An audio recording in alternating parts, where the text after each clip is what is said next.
you the world's first and only stand-up economist, Dr. Yoram Bauman. Give it up, please. Thank you. Thank you very much. It is a pleasure to be with all of you here tonight. Last night I was over at UNC. What a bunch of sore losers. My name is Yoram Bauman. I do appear before you this evening, ladies and gentlemen, as the world's first and only stand-up economist. Thank you. It's a niche market. I really only have one thing going for me as a stand-up economist, and that's low expectations. I will tell you the first joke I ever told on stage, which was that when I told my father that I was going to be a stand-up economist, he said, Yoram, he said, you can't be a stand-up economist. And I said, why not? And he said, because there's no demand. It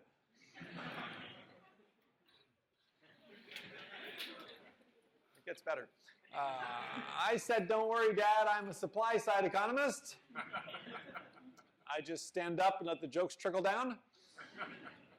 I believe in the Laffer curve.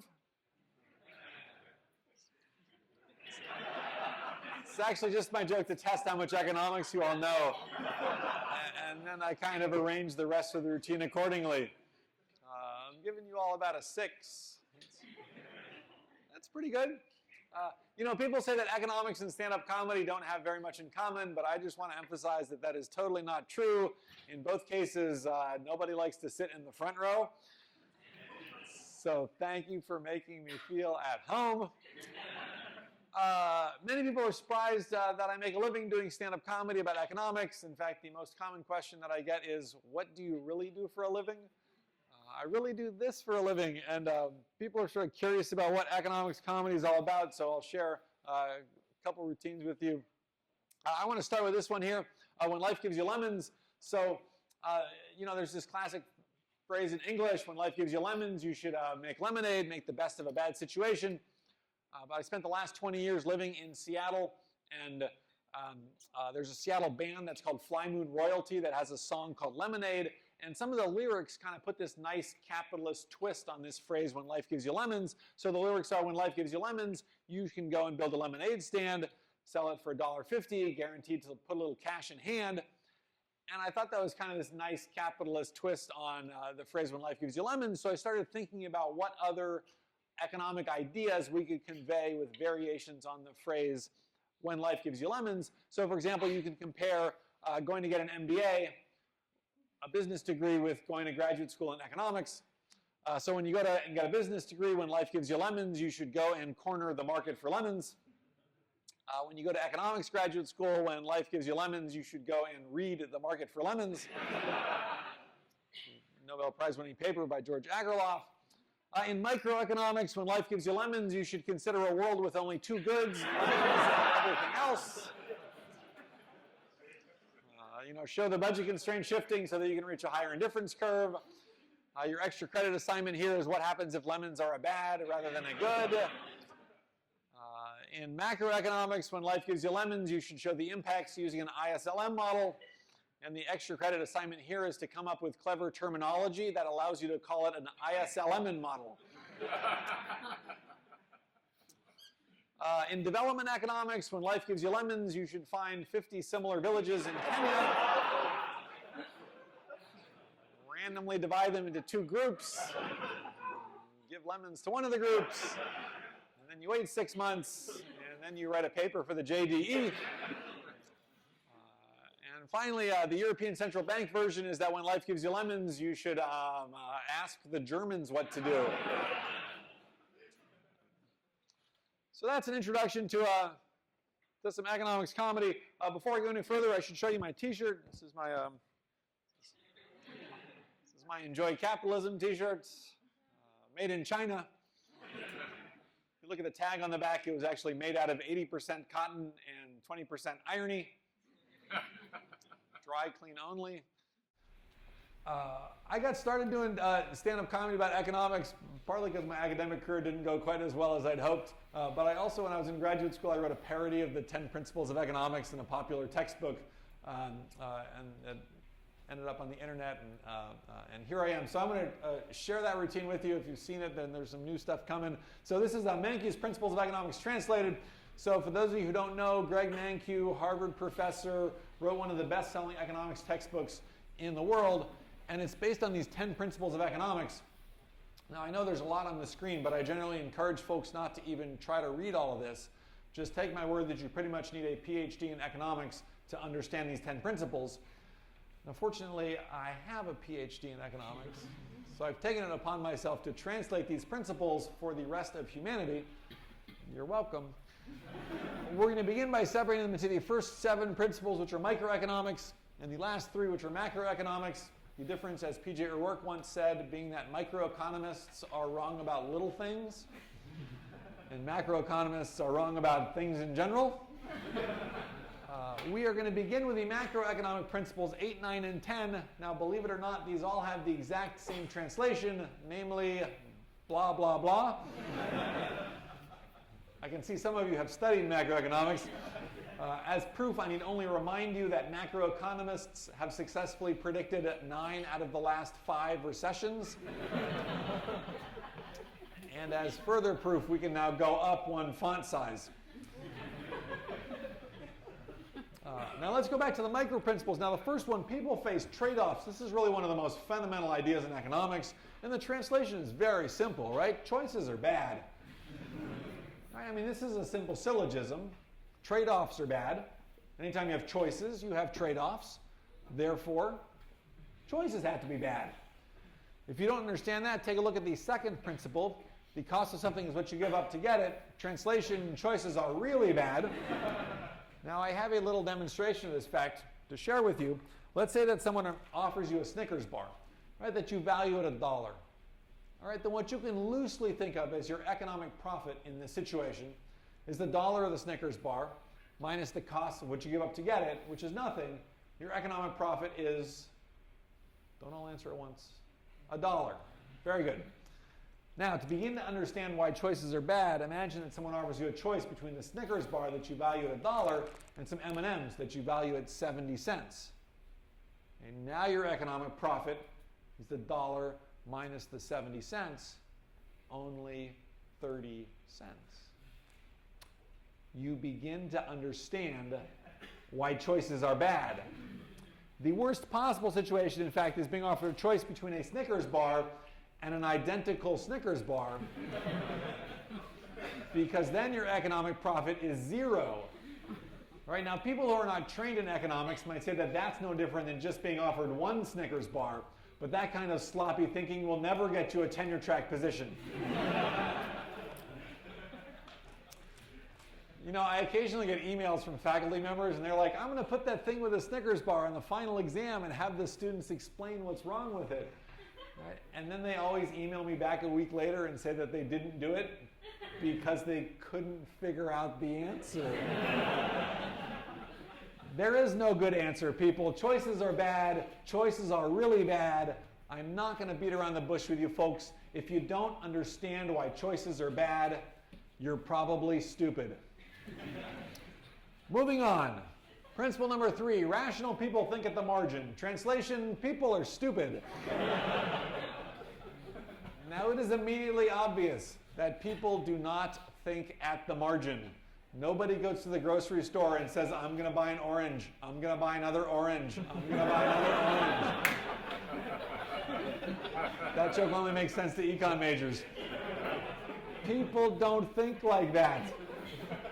Right? But if people don't think at the margin, and if, as Professor Mankiw says, rational people do think at the margin, we are led to a most unhappy conclusion. People are not rational. People, in other words, are stupid. But before you despair for humanity, take a look at the next principle. People respond to incentives. Now, the dictionary says that incentive is a noun, and it's a synonym for motive. So when Mankiw says that people respond to incentives, what he's saying is that people are motivated by motives. You may think this is a bit like saying that tautologies are tautological, right? I mean, people would have to be pretty stupid to be unmotivated by motives. But remember principle 3. People are stupid. Hence the need for principle 4 to tell us that people aren't that stupid.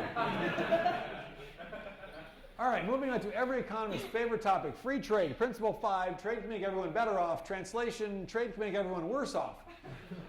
Henceforth known as the Trump translation. Now you may wonder how it is possible that the translation of principle 5 is the opposite of the principle itself. I have a simple proof of this fact that will blow your mind. I want you to compare two statements. One of them is trade can make everyone better off, and the other one is trade will make everyone better off. Now if you had to pick one of those two statements to put in your best-selling economics textbook, right, it's no contest. The second statement is clearly stronger. Right, but Professor Mankiw uses the first statement instead. And if you think about why, there's only one possible explanation. The second statement has got to be wrong. In other words, trade can make some people worse off, and from there it's just a hop, skip, and a jump to trade can make everyone worse off. Now, I figured some of you would have some questions about this, so I added a footnote with some details. Eat your heart out. Now that we've cleared that up, I want you to see the last two principles. Markets are usually a good way to organize economic activity. Translation, governments are stupid. And governments can sometimes improve market outcomes. Translation, governments aren't that stupid. Follow immediately from principle 5 and its translation. Right? If trade can make everyone better off, what do we need government for? Just let people trade. Right? Governments are stupid. But if trade can make everybody worse off, we better have a government around to stop people from trading. So there are the 10 principles of economics translated, much better than what we started with, I hope you'll agree. And part of what I want you to notice here is how subtle economics is. Right? Like people are stupid, but they're not that stupid. Governments are stupid, but they're not that stupid. The only thing that's not subtle in economics is that choices are always really, really bad. So I filmed a video of this a couple years ago, put a video up on my website and on YouTube, not thinking all that much of it, and I'm a little embarrassed to say that it has now passed 1 million hits on YouTube, which is a lot for economics jokes. Not a lot for videos about like puppies, but it's a lot for economics jokes, and many of those hits are because the video was posted on Greg Mankiw's blog. It turns out that he's a fan of my parody. Either that or else he comes from the school of there's no such thing as bad publicity. And in fact, I got to perform in his class at Harvard. It was the last leg of my 2008 supply side world tour, which was mostly a trip to Israel with my father. But as long as I was there, I did some comedy in Europe, and then I stopped off at Harvard on my way home. Originally, he wasn't going to tell his students that I was coming. He just said there was a surprise guest who was coming to class. But then he had to tell them that I was coming because some students went to his office hours and said there was a rumor going around the Harvard campus that then Fed Chairman Ben Bernanke was coming to class. I'm going to be serious for a couple minutes, and I will go back to telling you jokes. I'm going to be serious for a couple minutes because this example in this footnote is actually a real example. Right? So economists, we spend a lot of time talking about how trade can make lots of people, sometimes everybody, better off. But it's actually possible, at least in theory, to have a situation where trade makes everybody worse off. And since this relates to the work that I do on climate change and carbon taxes and stuff, I'm going to talk you through that just for a minute, and I will go back to telling you jokes. So I'm going to tell you a made-up story about these three people. We're just going to call them Orange, Pink, and Blue. Orange, Pink, and Blue live in a small town. The small town has an air pollution problem, so think Beijing, but with three people. Because models are simplifications of reality. Right, and each of these three people, they each have a garage that's full of stuff that they don't use. Right, so now we're going to see some trades. So first, Orange is going to sell a lawnmower to Pink. And the story I'm going to tell you is that Orange is not using this lawnmower. She sells it to Pink for $100, and Pink would be willing to pay $200 for a lawnmower. So they each get $100 in net benefits. Orange from selling this lawnmower for $100 that she's not using. Pink only has to pay $100 for a lawnmower that she values at $200. The trouble is that when Pink starts using this lawnmower, which Orange wasn't using, creates a little bit of air pollution around the town. Right, and maybe you can monetize the health impacts, asthma, missed days of work in school, stuff like that. Maybe you can monetize those health impacts at $80 per person. Right, not just for Orange and Pink, but also for Blue. So the impact on Blue is what economists call a an externality, a negative externality, right? Because blue is external to the trade between orange and pink. But note that orange and pink each get $20 in net benefits from that trade. They may not know about blue, they may not care about blue, so that trade could still make sense to them. Now I'll tell you a very similar story about pink, who's going to sell a motorcycle to blue. They each get $100 in value from that trade. Pink's not using this motorcycle. She sells it for $100. Blue is willing to pay $200. She only has to pay $100, so she gets $100 in net benefits. But when blue starts using that motorcycle, air pollution gets a little worse, maybe an additional $80 in healthcare costs for everybody. And now you just complete the circle, right? Blue is going to sell a chainsaw to orange. Don't ask why. They each get $100 in benefits. Air pollution gets worse, another $80 in healthcare costs for everybody. And now if you just add up any one of these columns, right, you see that after all three of those trades together, everybody ends up at minus 40. I do all sorts of college shows. I get all sorts of answers to that question, like 0 or minus 100. Math is hard. Minus 40. Right, so this is the tragedy of the commons, the prisoner's dilemma, if you're familiar with those ideas, right? And the economics here is that each person's trades are individually rational. If you ask any of these people if they want to take back any of the trades that they made, they'll say no, because each trade they make leaves them $20 better off. But altogether, the trades end up hurting everybody. If you want to belabor the point and make a connection to climate change, you could, I don't know, like label the people. And this is in very broad strokes what economists are concerned about when it comes to climate change.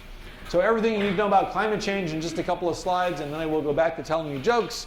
So we have this fact that carbon concentrations in the atmosphere are going up, primarily due to human activity, right? Burning fossil fuels and deforestation. Then we have this theory that says that if carbon concentrations go up, then global temperatures are going to go up. This theory actually predates Al Gore. They laughed at that joke more in Texas. It goes all the way back to this fellow, Arrhenius, who was a chemist in Sweden, and in 1896, he made the first estimate of how much global temperatures would increase if we doubled CO2 in the atmosphere, which we're on track to do kind of the middle of this century. And his estimate from 1896, about 5 degrees Celsius, 9 degrees Fahrenheit, is actually still pretty close to the range that climate scientists talk about today. The big difference between where he was then and where we are now is that he thought that climate change was going to be awesome because he lived in Sweden at a time when the economy was dominated by agriculture.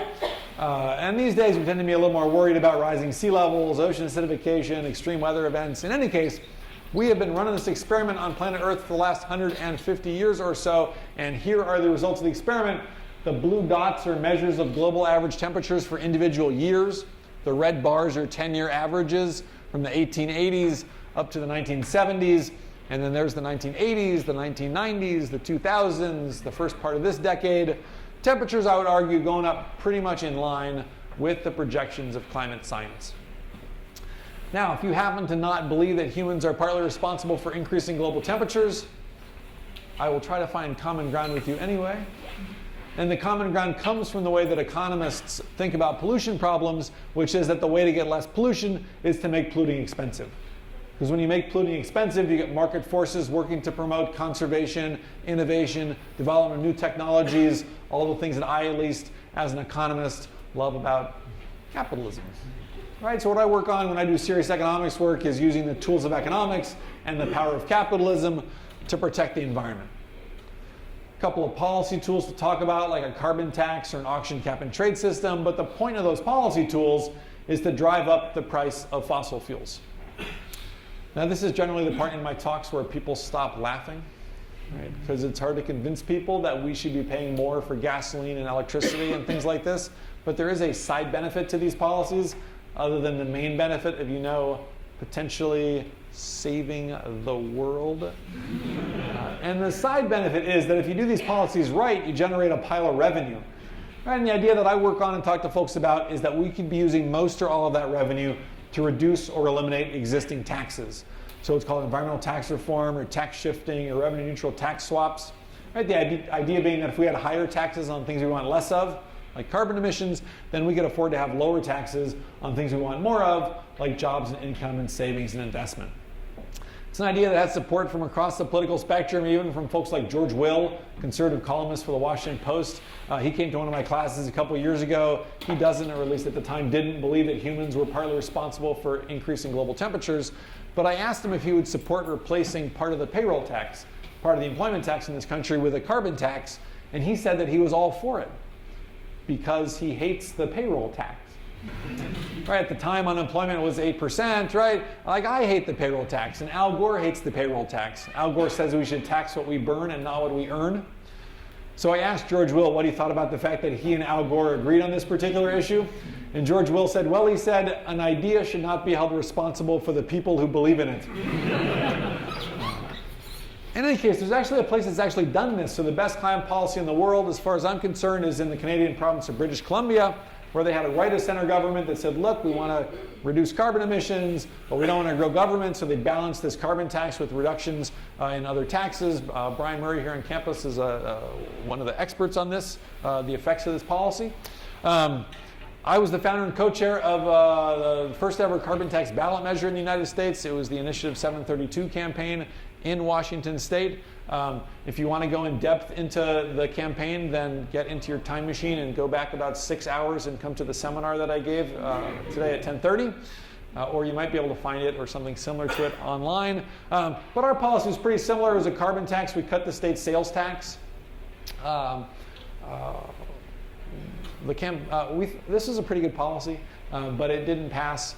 We ended up with 41% of the vote. Which was a good, not bad for a first try. We lost, we got some support from both the right and the left, but we lost a lot of voters on the right. Perhaps more surprisingly to this audience, we lost a lot of endorsements on the left also. The Sierra Club came out against our policy, Washington Environmental Council, Governor Jay Inslee and the State Democratic Party, they all wanted a revenue positive carbon tax, which led the Washington Post to write one of my favorite editorials of all time. The left's opposition to a carbon tax shows there's something deeply wrong with the left.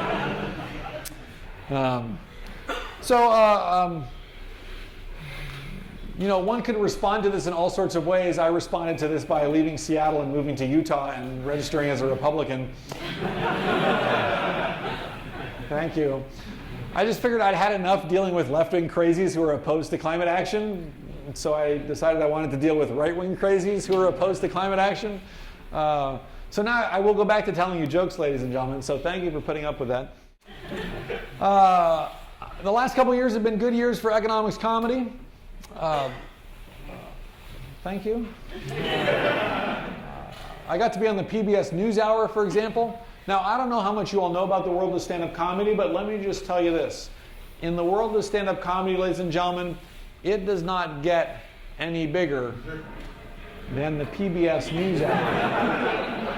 I've been getting phone calls nonstop on my rotary dial telephone. It was actually pretty amazing. They interviewed 3 economists on their show. They interviewed Robert Shiller, who won the Nobel Prize. They interviewed Joseph Stiglitz, who won the Nobel Prize. And they interviewed me. I felt like kind of a self-aware version of Sarah Palin. And what did they ask? My moment of TV fame on the PBS NewsHour, they asked if I'd ever bombed on stage. All right, now, a couple things about this. First of all, I am not afraid of failure. I'm an economist. And secondly, I'm a professional comedian, right? So if a joke doesn't work, you just sort of keep throwing stuff out there until you find something that sticks. Just basically the same thing that the Fed and the Treasury did for the last 7 or 8 years. Finally, I had to admit on the PBS NewsHour that, in fact, I had bombed on stage. The worst show I ever did was in October of 2008. Remember what was happening to the world economy and the stock market in October of 2008? It looked like we were going back into the Great Depression, right? October of 2008, I did a show in Colorado Springs for a group of bankers. Yeah, they were not happy campers. Now, I'm not allowed to tell you which bank it was because I signed a non-disclosure agreement. But let me just say that if you wanted to figure out which bank it was, it wouldn't be, well, so far to go. Such a smart crowd. It actually wasn't Wells Fargo. That's okay. Anyway, comedy is kind of a violent business. right? Like if you're doing well, then they say that you're killing. And if you're doing badly, then they say that you're bombing. And I totally bombed that show. I did so poorly, I actually spent a fair amount of time afterwards sort of soul searching, like trying to figure out where had I lost the connection with this audience of bankers in Colorado Springs in October of 2008. And I finally realized that I lost them on my opening line. And my opening line was, "Hey, how's it going?" Apparently it wasn't going very well. I've since then, by the way, done a number of other shows for banks and financial institutions, and they have gone much better, especially because I have learned an important lesson. I have learned to get paid in advance. Because you never know whether the bank is going to be there for you tomorrow. Right? Part of this material that I've done is part of what I like to think of as a renaissance in economics humor. The idea of a renaissance in economics humor probably coming as a surprise to those of you who know that renaissance means rebirth and had no idea that there was ever a first birth of economics humor, but in fact there was. It was in the 70s and the early 80s. It included papers like Paul Krugman's Theory of Interstellar Trade. This is a great paper. You can find it on my website, standupeconomist.com or elsewhere. Krugman, of course, trade theorist, won the Nobel Prize for his work on trade theory. He's also a big science fiction fan. So the basic premise of this paper is assume you have trade between solar systems, right? Interstellar trade. Then presumably you have spaceships that are traveling close to the speed of light, right? And so you no longer have time simultaneity because of Einstein and special relativity and all that stuff. So the question he looks at in this paper is, which clock should you use to calculate interest rates? The clocks on the planet or the clocks on the spaceship? So if you're into geeky stuff like that, whatever you think about his politics, he's a great writer. Another paper from this time period is this one, Life Among the Econ by Axel Unpronounceable. I'll tell you about some more modern papers in the world of economics humor. Japan's Phillips curve looks like Japan. So if you need a refresher on the Phillips curve idea, this was an idea that came out kind of in the 50s and the 60s. It said there was a trade-off between inflation and unemployment. Right? You could have high inflation, low unemployment, or the opposite, but the idea was you were always somewhere along that Phillips curve line. And then in the 70s we had stagflation that combined high inflation, high unemployment, rational expectations, adjusted, short-run Phillips curve, stuff like that. Anyway, this paper was written by a Canadian. It is almost certainly the funniest thing ever published in the Journal of Money, Credit, and Banking. And there's a link on the author's website to the paper, and the link on his website says that the title of this paper is also the abstract, and frankly, most of the text. Which is something we should be aiming for in all academic papers, I think. The rest of the paper is taken up by this graph here. So just to explain what's going on the x-axis, we have the unemployment rate in Japan between 1980 and 2005. On the y-axis is the inflation rate. Now for ease of viewing, the author's going to rotate this around the y-axis. And then there's a map of Japan. Extremely impressive research.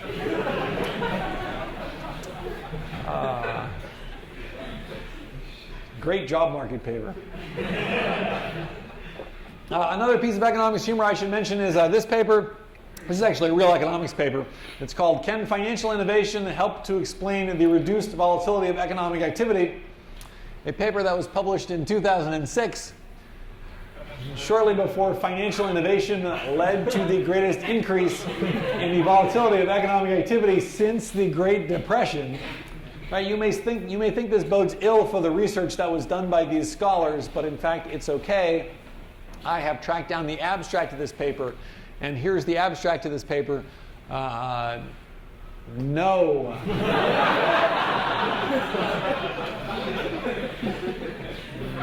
No. Can't. Hey, you all have been awesome. Thank you so much for coming out tonight. Thanks to you, everybody, for calling everybody else for sponsoring.